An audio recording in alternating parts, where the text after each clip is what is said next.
లేదు. ఇంకోటి ప్రెస్ మీట్లు పెడుతున్నాడు ఆయన, అది అట్లాగే ఫోకస్ కావట్లేదు. ఇప్పుడు వేటికి అయ్యి ఇంకొకటి ఫర్ ఎగ్జాంపుల్ ఇప్పుడు డోలీలకి సంబంధించిన పరిష్కారం అని మాట్లాడుతున్నారు. గుడ్, చాలా మంచి ఆలోచన. అసలు ఈ రాష్ట్రాన్ని అత్యధికారం పరిపాలించింది ఎవరు? తెలుగుదేశమే కదా. ఆ తెలుగుదేశం కూటమిలో కదా ఇప్పుడు పవన్ కళ్యాణ్ ఉంది. అతను జగన్ పాలన అంటున్నాడు. జగన్ పాలన వలన వచ్చింది డోలీల కష్టం అంటే. అంతకుముందు చంద్రబాబు రోడ్లు ఎత్తే జగన్ ఏమైనా కొట్టేశాడా? ఇలాంటివి ఆలోచన రేకెత్తించే పోస్టులు పెట్టే తిరిగా ఓపిక లేదు. లేదా వాళ్ళకి ఆర్థిక స్తోమత లేకుండా పోయిందా? నాకు అది కూడా డౌట్ వచ్చింది. తెలుగుదేశం పార్టీ ఆర్థిక స్తోమతతో జాగ్రత్తగా మెయింటైన్ చేసుకొచ్చింది. అవసరమైతే ఇక్కడ ప్రాబ్లం అనుకున్నాడు విదేశాల నుండి అప్లోడ్ చేయించుకుంది.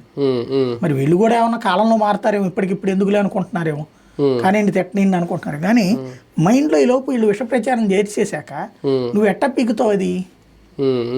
కానీ అధికారంలో ఉన్నప్పటికీ లేనప్పటికీ, అంటే ఇప్పుడు సిద్ధం సభలోకి లక్షల్లో వచ్చేసారు జనం.